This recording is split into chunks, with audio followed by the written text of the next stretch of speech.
Government degree college Ghotki के 50 साल मुकम्मल थियण ते गोल्डन जुबली तकरीबात मुनक़िद थी रहियूं आहिनि। उन हवाले सां अॼु पहिरियों ॾींहुं आहे। म्यूनिसिपल कमेटी घोटकी जे चेयरमैन सैयद असगर शाह गिलानी इन्हनि जेके प्रोग्राम आहिनि उन्हनि जो इफ़्तिताह कयो आहे। अॼु पहिरें ॾींहं ते फ्लावर शो सां गॾु साइंस मेलो ऐं उन खां पोइ शाम जो वॉलीबॉल जो फाइनल मैच बि आहिनि।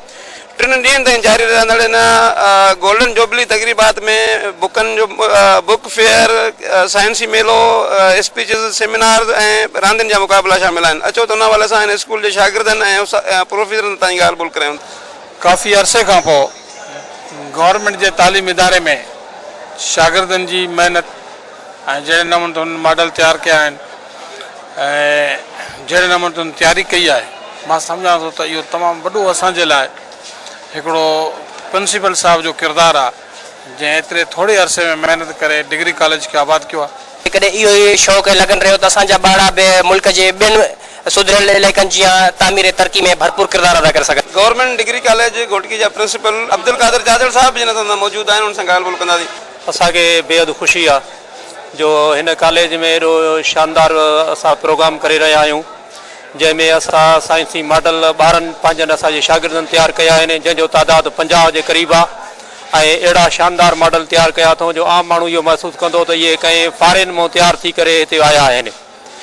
त असांजे ॿारनि जी महिनत आहे, असांजे जेको आहे उन्हनि साबित कयो आहे त सरकारी इदारनि में जेका ॿार पढ़नि था उहे प्राइवेट इदारनि वारा में पढ़ंदड़ ॿारनि खां वधीक बासलाहियत आहिनि।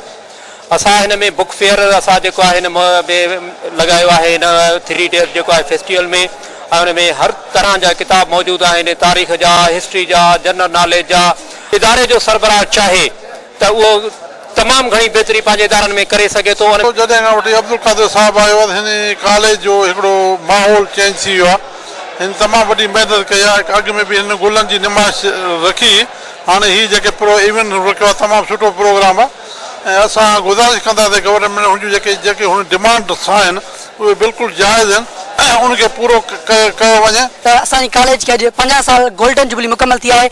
असांखे तमामु घणी ख़ुशी महसूसु थी आहे त असांजी कॉलेज में बुक फेयर लॻो आहे, साइंस एग्ज़िबिशन आहे, फ्लावर्स डे मल्हायो पियो वञे। असांखे तमामु घणी ख़ुशी थी आहे त कॉलेज घोटकी जी कॉलेज जी तारीख़ में पहिरियों भेरो हीअ कॉलेज जेका शुरूआत दौर में बदनाम हूंदी, हिन कॉलेज खे असांजी प्रिंसिपल अची हिन कॉलेज खे संवारियो आहे। प्रिंसिपल साहब जेको तमामु दयानतदार, ईमानदार ऐं बासलाहियत माण्हू आहे, उन हिन तरह जी एक्टिविटीज़ मुक़ररु करे असांजी दिलनि खे लुटे वरितो आहे। हिन कॉलेज जी तारीख़ में 50 ईयर सालाना प्रोग्राम में ही पहिरियों भेरो गुलनि जी नुमाइश ऐं प्रोजेक्ट ठाहिया विया आहिनि। फिज़िक्स, केमिस्ट्री ऐं छोकिरनि पंहिंजो फ़न जो मुज़ाहिरो कयो। इन में तमामु शागिर्द, प्रोफेसर ऐं प्रिंसिपल जो ॾींहुं राति अणथक महिनत आहे। ऐं हीअ सभु गुलिस्तान जा जेके गुल आहिनि ऐं हीअ सभु शागिर्द इहे इन जे करे ई अचनि था छाकाणि त असांजा उस्ताद उहे सुठे नमूने महिनत कनि था।